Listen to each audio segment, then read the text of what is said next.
A thread by Carlos Osuita. Dear Press Secretary Kayleigh McEnany and White House Correspondents Association, these press conferences are easily the biggest wastes of time I've seen in my 40 years of following politics. Every single question asked is trivial. What about the tweets? I understand that today's journalists are so stupid that they can be led around by the hand like toddlers, but there's no learning curve. Who gives a crap about Bubba, whatever his name is? Did he die? Was he hospitalized by the sight of a Barbie-sized noose? You guys should go back and watch old movies about dystopian futures. In those movies, people were still intelligent. This is even worse than Idiocracy because it's boring. The soft beta males croon out their concerned questions about tweets, and then the females screech like harpies.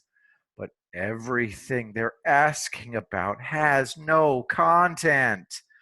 Trump says 99% of COVID-19 cases are harmless. So the press says that now the whole country is going to take their cue from Trump and go out and have infection parties.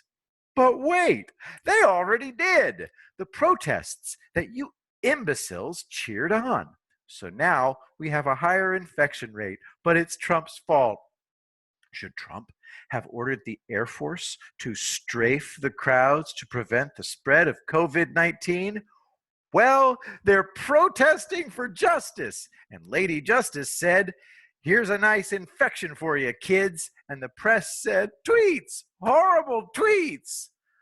Let's look at the mess that Saint Obama and Samantha the genocide chick power created in Libya. Surprise! MiddleEastEye.net. Turkey vows retribution for attack on its positions in Libya's Al-Watiya. Quote, a second official said the aircraft that targeted the base were likely to be Dassault Mirage fighters belonging to the United Arab Emirates, which, along with Egypt and Russia, militarily supports Haftar. No human casualties, the official added. Isn't this slightly more newsworthy than Barbie nooses and tweets? Hey, how about this? From jpost.com, Jerusalem Post, Israel blamed for explosion at Iran nuclear site. Report. Somebody blew up an Iranian nuclear site. Did those screeching harpies in the press room even know this? What does Bubba think about it? Or Colin Kaepernick? Huh? Iran? What? Is it black? Now, I called this in 2015, but not one American journalist is aware of it. The former Al-Qaeda in Syria ain't jihadist no more. It got co-opted by our allies, and it's wiping out jihadists in Syria. Now it calls itself Hayat Tahrir al-Sham, HTS. From voanews.com, powerful Islamist group intensifies crackdown on jihadists in Syria's Idlib. Quote, neutralizing extremists. The Syrian Observatory said the fighting Sunday between HTS and Huras al-Din forced the latter to agree to a ceasefire that required the jihadist group to evacuate its headquarters and withdraw from certain parts of Idlib. Rami Abdul Rahman, director of the Syrian Observatory, charges that the ongoing crackdown by HTS against other extremist groups in the Restif province has been approved by the Turkish military. That's absolutely hilarious. Back when you idiots covered Syria, you always quoted the Syrian Observatory for Human Rights, which is one guy in London. He says the Turks approved of HTS wiping out jihadists. Tell that to Turkey's Jihadist National Front for Liberation, which HTS killed down to the last man from January 1st to January 10th, 2020. HTS launched 21 simultaneous ground offensives in northwestern Syria.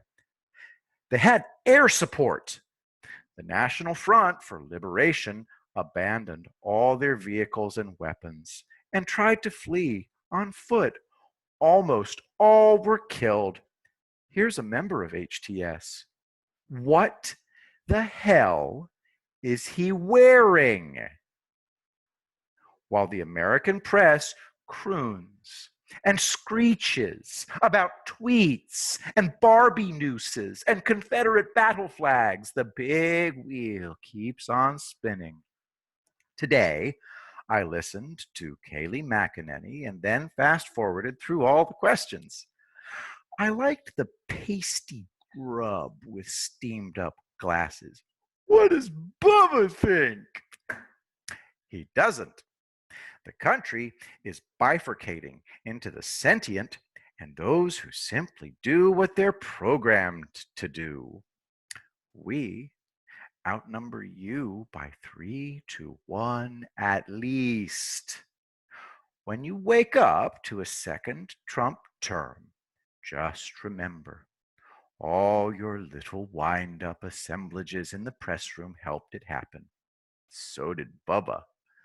I don't want his apology. I'm so indifferent to him that I haven't even listened to a word he's said. Didn't listen to Jesse Smollett. Didn't watch Dave Chappelle. I'm ignoring it all. Remember, I've been told that I was born racist and I can't change. That frees me to put it all out of my mind, doesn't it? So I have. The White House needs to invite the Hodge twins to take questions from the press. Oh my God.